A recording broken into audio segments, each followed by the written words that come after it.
Hello, and welcome to another exciting episode of the Safety Brief.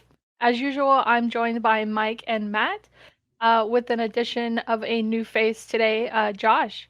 Thank you all for being here. Even with those crazy allergies you're fighting, it's much appreciated. Appreciate being here. Happy to Josh, be we're here. happy you're here, even though we're Yes. sick. Yes, we're very happy. You're welcome here, even if we're not Right. sick. As You long know as I what I don't mean? catch your sickness over the internet, we'll be all right. Yeah, I don't Well, know hold if on. we've Let me gotten let that me far. let me drive on over there. Be there in like Yeah, 20 thanks, bud. minutes. You're welcome. You Go look watch like your you need a day virus. off. So today our focus is on misconfiguration and how it can be the downfall of cybersecurity strategies. So let's dive into the heart of the topic. Misconfigurations can occur at various levels, such as firewall rules, access controls, or application configurations, just to name a few. So, can you shed some light on what misconfigurations in cybersecurity entail and why they could pose a significant threat? Dibs. Yeah. Oh, all you. Go ahead. Okay. I mean, if you want to go, you can go. Nah, you lead off, brother. Okay. Okay. So misconfigurations can basically be a number of different things. It could be something extremely small to something extremely egregious. The problem that you run into with this is any misconfiguration could be the linchpin that brings down your entire security within your environment. You could allow something as simple as a malicious domain to be permitted.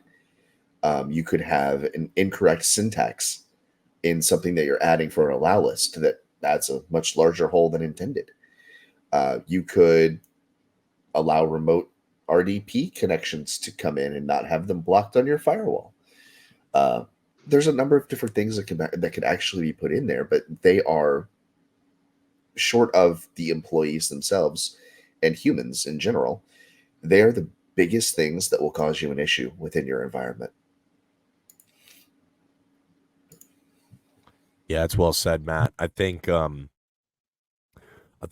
piece we talk about why misconfiguration is so dangerous is because many don't know it exists. It's kind of a dormant threat, So not many today that are not actively working on building out a firewall or building out a security policy. Like if you're implementing something, that's fine. If you're installing drywall, if you're installing a water heater, if you're putting in a new toilet, you're aware that like there's a work in progress and you're not done, right? Nobody thinks to themselves any installed component in their home is not installed correctly, right? Otherwise, they'd action it. Otherwise, they'd be doing something about it, right? If you knew there's a hole in your roof, you're not going to be like, that's just our roof. That's just the way it is. Not many roofs like it, but that one's mine, and I'm proud of it. And so, the difficulty with misconfiguration, more of the danger, is both difficulty being difficult to identify. You need a lot of visibility or like third party audit to identify that kind of stuff. The danger is also no one's exempt. I mean, if you look in the 2019 Capital One AWS breach, you didn't even have to be a Capital One subscriber, like a credit card user. You could have just applied for a credit card. And in every single one of those forms, they say, whether or not it's a hard inquiry on your credit, they'll say, oh, your data is safe with us, right?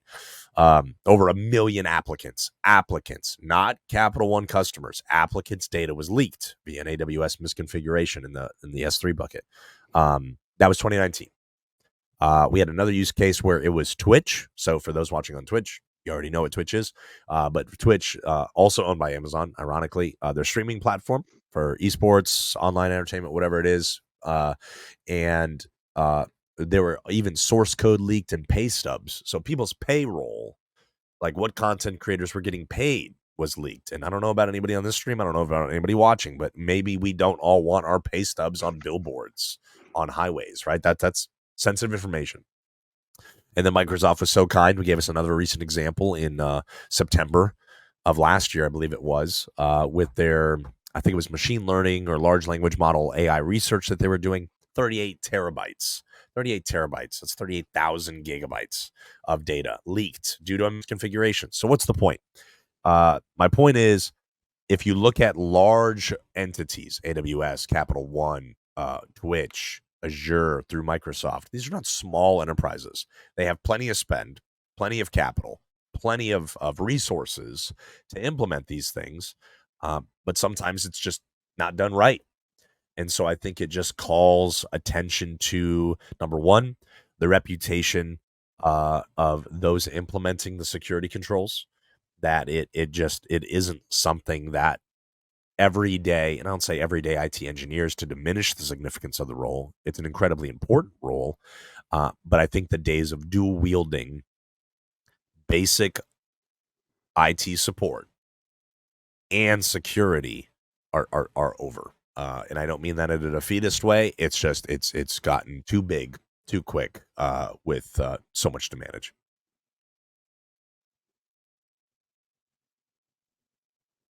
Yeah, for sure. I totally agree with that. You kind of made some really good points there about the simple misconfigurations that can happen. Like you can be setting up an IP and misclick or misclick a button, and all of a sudden you got a whole new range opened up for you. As simple as cider notation, you hit the 3 instead of the 4, and now all of a sudden there's a whole bunch of extra addresses, things like that. It's a wild west out there, and you're 100% spot on where you can no longer have IT and security as a dual wielded industry. They've evolved into something of their own, and they both require a very specific set of skills to success and thrive in.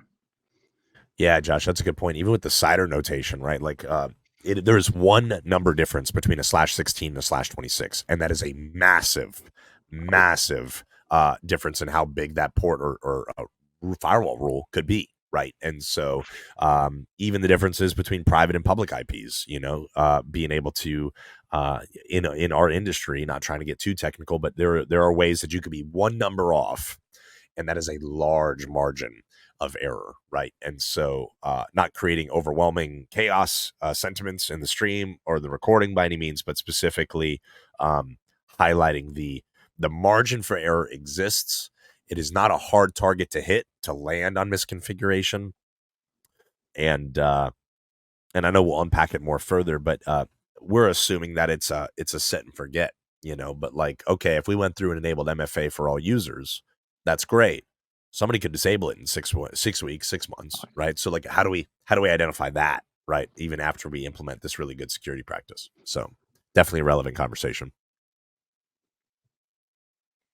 So in the realm of cybersecurity, we often hear about the cat and mouse game between defenders and attackers. This is something we've brought up before. Attackers actively look for these misconfigurations because they provide an easy entry point into organizations' infrastructure. So how do misconfigurations become unintentional vulnerabilities that attackers can exploit? Like, what are some common scenarios you've encountered in your experience? Yeah, I think the interesting thing with this is that I'd say most people I travel and talk to are asking what our security controls can do against newly, never before seen threats. Like you got Mr. Robot Hacker Man on the other side of the keyboard. How can what you guys do at Blockworks stop that? And where I love these questions and the imagination can run wild, most attacks are against simple, already patched, already fixed, already pluggable gaps in security stack. And they're low-hanging fruit. We even saw this where not as much a misconfiguration, but also a misstep in policy. So we look at the MGM Grand example. There was nothing you could have quote unquote configured about that support desk tech that gave away a password over the phone to who he thought or she thought was a user was actually a threat actor. But you could misconfigure policy and runbook. Like, what do we allow at our organization from a security perspective? What do we not allow? What do we specifically say to users? Hey, you know what? 2022, 2023, we made MFA optional. We're acknowledging that we need to do what we need to do as an organization to cover our own tail. And we're not going to make that optional anymore. So I think even looking at policy, driving it from a policy posture, not getting away from the cat and mouse topic, but merely just saying that very few successful breaches or very few outbreaks of malware or ransomware are due to some never before seen methodology. It is most often misconfiguration that's discovered and then exploited by threat actors. Yeah, to piggyback off of what you said a little bit about some places not necessarily updating things like that. If you remember, I think maybe in 2016, don't quote me on the date, but Sony got breached. And I reviewed that case over 100 times while I was going through my degree path because they were the prime example of, hey, all they had to do was update and they would have been fine, but they hadn't updated in multiple versions and they got popped. And it's as simple as that sometimes.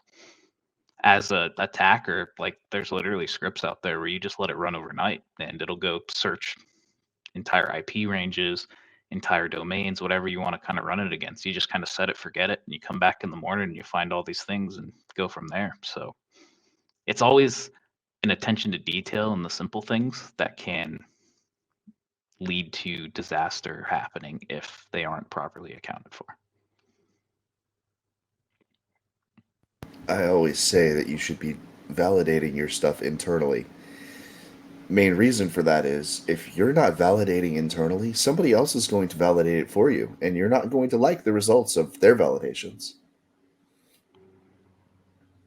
For sure. And that comes back to process as well. You should always, in some sort of engineering process, have the initial kind of scope, build it out, get it validated a couple times from multiple sets of eyes because you never know what you're going to miss. And that's just something big that I feel like a lot of people kind of overlook sometimes and it's not just validation, it's validation with intent to find something wrong. Because there's a difference between kind of skimming over something really quickly and being like, oh, this looks good, and actually looking through it to find something that stands out as incorrect. That's a great point, Josh. I mean, if you think about buying a house, right? So it's a rapidly changing home buying market right now for a lot of different people. But specifically, if you look at what is the process of purchasing a home, every single home purchase includes a home inspector, right? So everybody in that transaction agrees that it shouldn't be the buyer doing the inspecting because if that's the case, they're going to poke a hole in something or spring a leak somewhere, right? Like they could sabotage the integrity of that. And everyone agrees it shouldn't be the seller because they don't want to be maybe the one to point out flaws in the home, right? So they agree that there is a third party, unbiased entity that is a professional in this craft to be able to identify some of these things. And so where we find the translation in the business world to that is a security team coming in and doing a vulnerability scan of some form, right? So, hey, I acknowledge that I, as an IT team or security practitioner, whoever it is, right? I am prone to error. Me and my team are prone to error. So we're going to bring in a third-party audit that is not obviously discovered by whatever means, but the point being is that they're going to come in, they're just going to do their job. Their job is to just illuminate, educate, and point out, hey, you got this hot water heater, looks like it was installed about 10 years ago. It may be worth replacing nearby soon. The roof looks fairly new. It looks to be like 2 years old, so really no issues there, but something maybe down the road in 10, 15 years. So a vulnerability assessment is identical to that. And I don't mean to oversimplify it, but it really truly is the prioritization of issues as it pertains to security and the illumination of you'll find some misconfiguration there very, very quick. We had an example of one partner who deployed our EDR sensor that wasn't specifically getting a vulnerability scan, but through that visibility, we were able to see OpenRDP rules hitting a server that we were under, what is under our purview. Now, we didn't manage the firewall, right? But what we were discovering was there were attempts to maliciously access that server. And we were like notifying the partner, hey, sir, ma'am, we don't access or monitor your firewall, but we're seeing evidence of your front door being left open, right? So like, I don't do your door security, sir, but your house is riddled with boot marks and there's water inside the house, right? There's somebody left the door open somewhere, right? And so sure enough, they opt on their firewall, identified an open RDP rule that they had opened during COVID 2019, 2020 for remote access because they were not in the office or on site with that firewall very often. And VPN, in their words, was, quote, unreliable.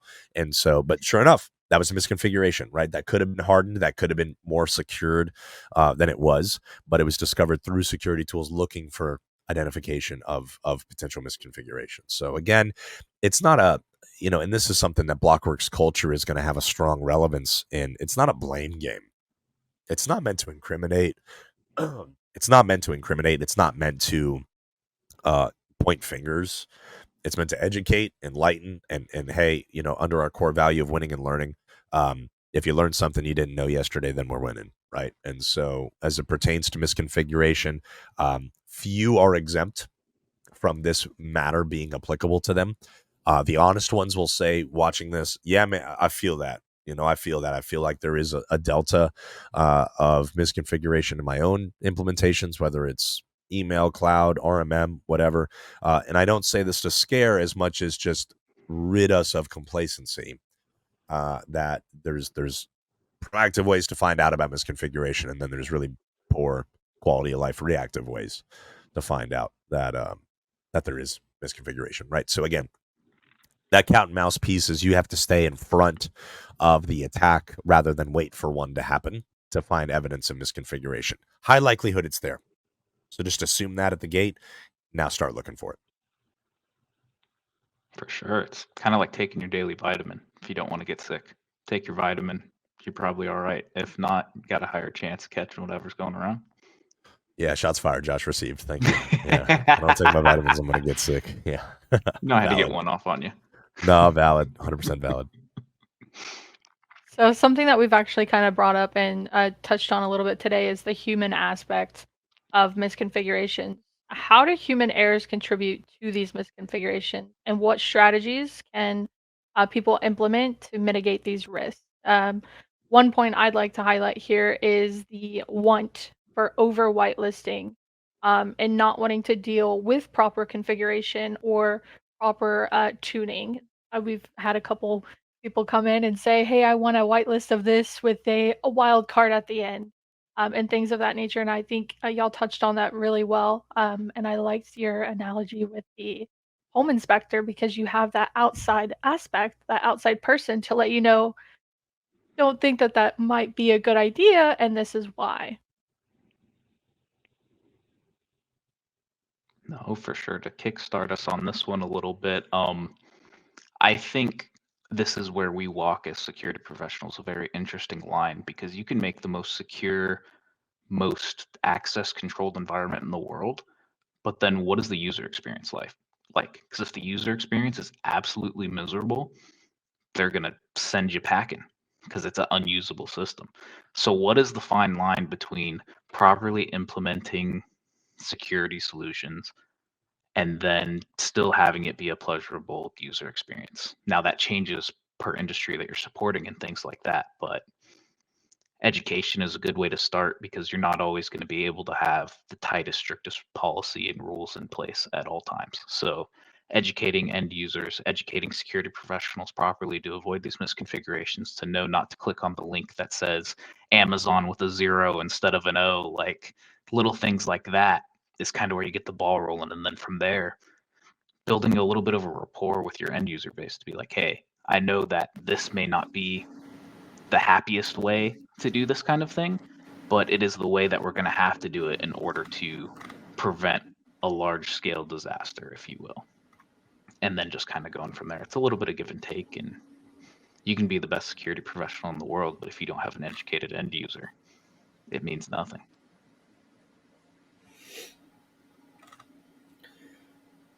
I mean, if you really want to look at it, there have been a number of different thoughts on this. A lot of people have said you need to go with a full zero trust model. That's great. Your people can't do anything that they need to do. Wonderful. Now you've created a system where anybody that wants to do anything has to ask for permission, then they have to do it, and then the permission is revoked. That's just a whole lot of extra junk you don't need to deal with. That's dumb, honestly. Can you use it? Sure, why not? But you better hope you have the overhead to be able to handle all the requests. Otherwise, things aren't going to get done in the right time.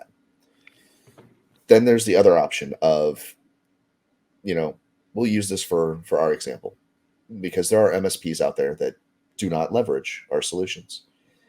They are going to create allow lists or exclusions and Basically, they are going to do a one size fits all for every one of their customers.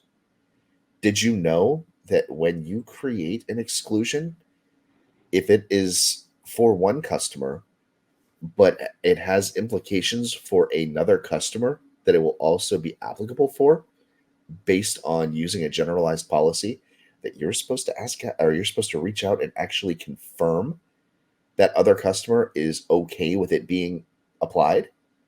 If not, and something happens because they leveraged that exclusion in the environment, you become liable. It seems like it would be better to just do it the right way. Each one of your customers has their own policy, has their own exclusions and allow listing that you go through and you follow up on, that you vet and validate the reason it needs to be added. More importantly, you document it and you put the reasoning why it's being added. Don't just add it because somebody says they want it added. Put a reason. If you get hit by a bus and somebody else looks in there and sees all this crap added, they're going to have no idea why it was there. They're just going to think, oh, he was a really nice guy. Okay, that doesn't help. Security's not about being a nice guy. Nice guys definitely finish last when it comes to security. I'm going to tell you that straight up. So you heard it from Matt first. Make sure you got your will prepared out there if you're Exactly. building allow list rules. You know what I mean? Exactly. So Those allow list rules and those exclusions, those are life and death. they'll outlive you, There you go. people. You know, They they'll will. outlive you. Make sure you specify who is going to be the inheritor of That's right. those rules. That's right. Yeah. Every Or you comment, can just do it right. the smart way, put it in a trust, and then put a bunch of people in that trust. That way everybody's responsible and you can just really annoy everybody when you die. Dude, There you who go. knew you were coming to a live stream to think you were learning about security, but now it's just life and financial planning. This is See, incredible. there you go. There's no value better than this, right? There's so many live Absolutely. streams out there, but few provide as much value as this. No, I think love you, Matt. No, great insight. And specifically the exaltation of zero trust, right? Like it being this really big buzzword in the industry. But some people even would like, if I pose the question on a panel, is zero trust a achievable goal? Like is it a kinetic line you could cross and complete? Some people would say yes, right? And I believe negative to that, right? It's more of a perpetual pursuit, right? It's like if I'm pursuing fitness, I don't if I don't be any more specific than that, right? That's not I can't cross that line, but like I've achieved fitness, right? Like it's like, no, it's a goal. It's a goal for life that you eat well, you sleep well, you work out, you take care of your body, whatever it is, right? And so that is a routine habit, ritual that you need to build into your life, and you live differently, make decisions differently because of that goal, right? And that's zero trust. And so one thing that we found specific to Matt's point, and Josh alluded to it well, was the end user experience, right? So end users, there's a scale, and it's not real, it doesn't exist, but we'll use it for the sake of metaphor. And on one side is how easy something is to use, how feature rich it is, right? Think of an iPad. Think of like I can hand my 6-year-old an iPad, I can hand my 74-year-old mother an iPad. They'd both be able to successfully navigate and make purchases somehow, some way on my credit card, on my iPad without any issue, right? Is that one of the easiest pieces of technology to utilize. Then on the other end of the scale, security, how secure, how, the state of something being secure or not secure.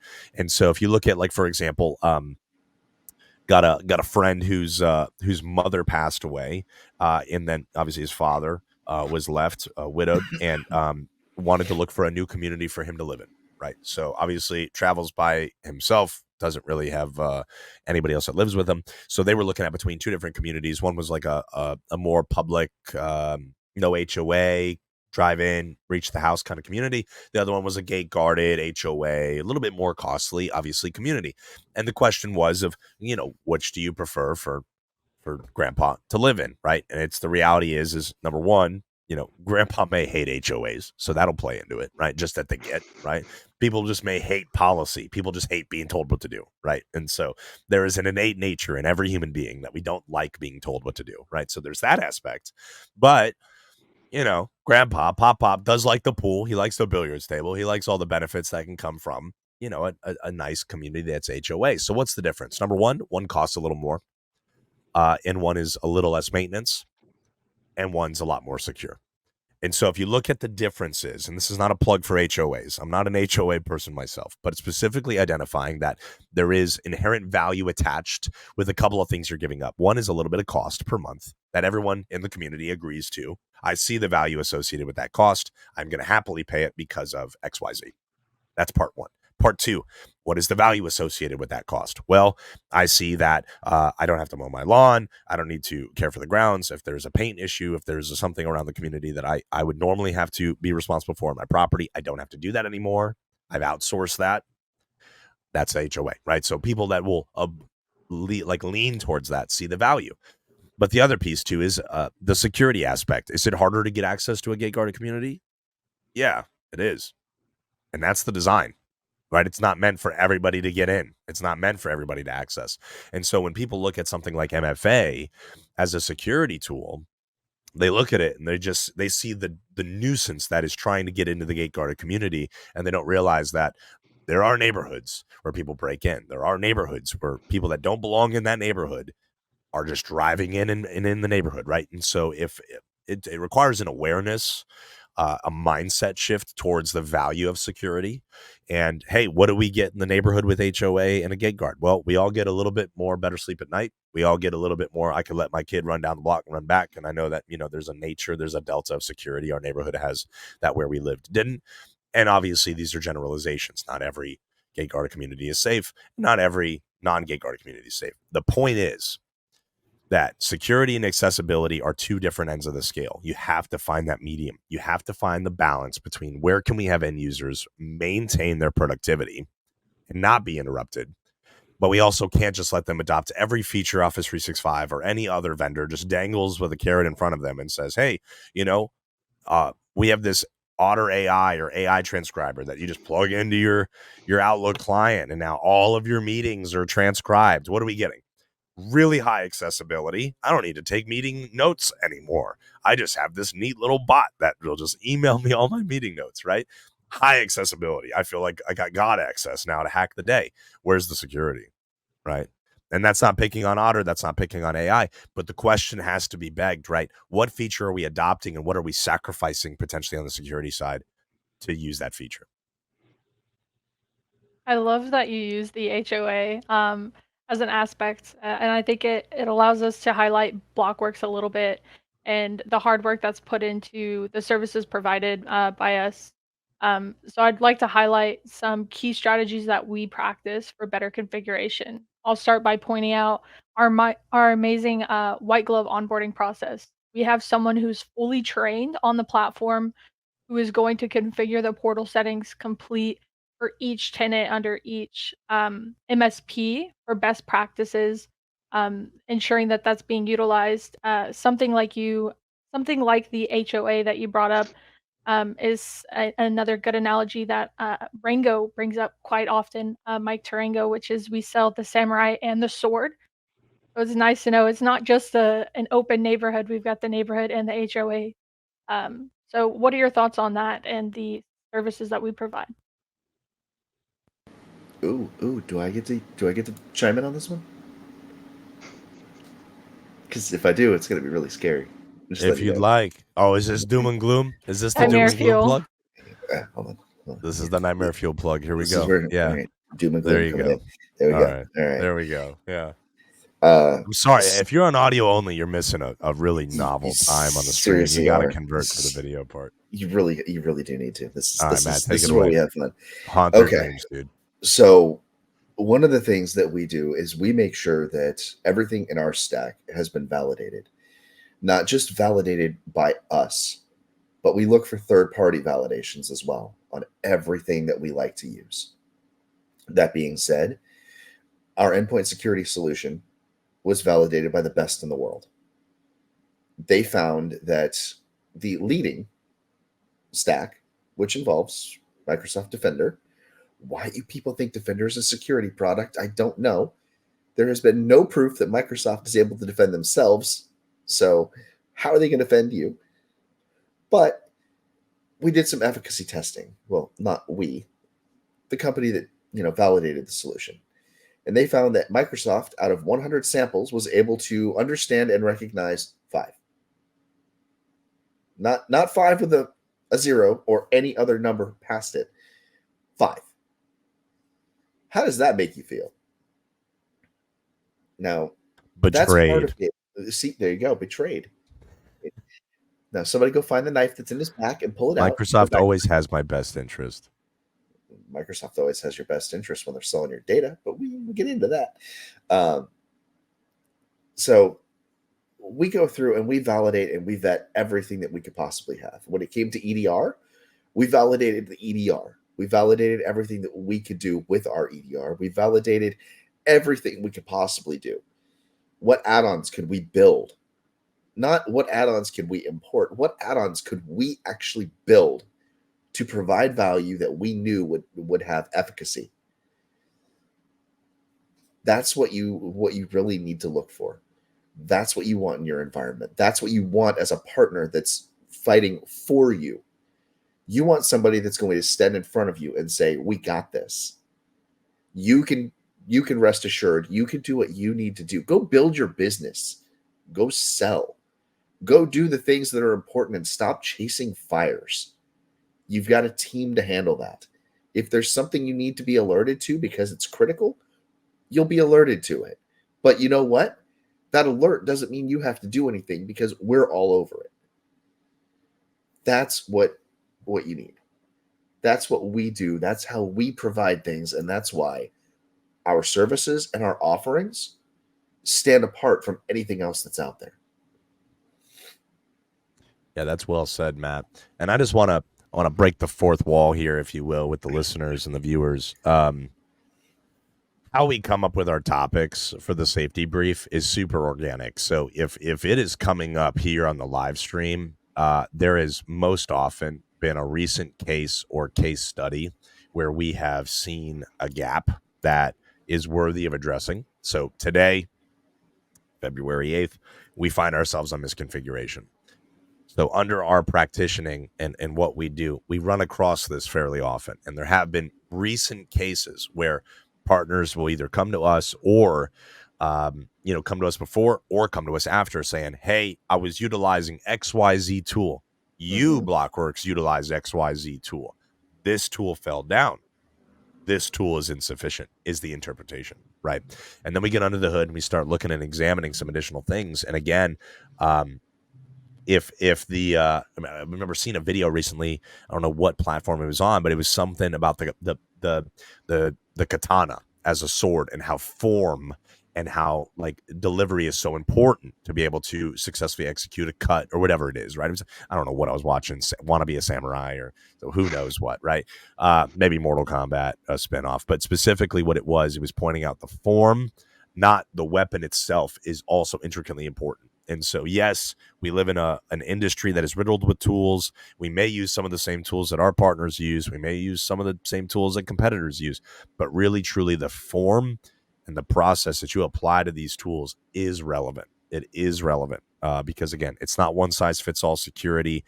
Some applications will be sanctioned. Some applications should not be sanctioned. And that's going to differ between organizations, And so we see that often enough to bring it into a topic here. And I just say that to address those either catching the recording audio or video or live. This is not strategic pitches as much as we look at our time on water and our experience on the Blockworks side. And we see, hey, a lot of people getting burned by this. Last week was vulnerability, or 2 weeks ago was the vulnerability scanning. Intentional, right? Intentional. And so again, just being able to highlight, just pull back the curtain a little bit, how we in the team, primarily Elizabeth and Emily, and they do such an elegant job at mapping this out. But really, truly, we take stories from the trench of where there is something that would benefit the majority to hear in an easy to ingest, informal, fun way, and delivered via the safety brief. And so hopefully that's valuable. Again, not intending to spread doom and gloom or FUD, fear, uncertainty, and doubt, as much as just admitting, hey, this is a force everyone has to deal with. It is more common than you think. And it is, everybody thinks about the threat actor, right? The bad guy with the hood up in his basement, or whoever he is or she is, about to hack and take down an organization. Nobody thinks about, well, did I leave the back door unlocked when I left the house this morning? And so it's just a matter of perception shift and saying, hey, this enemy, this threat actor becomes a lot less scary if we do some due diligence on our house and take inventory of what gaps may exist, right? So you can live in a quote unquote bad neighborhood, bad area, bad state, bad whatever it is, and you can still have certainty of security if you've done that due diligence on your own home.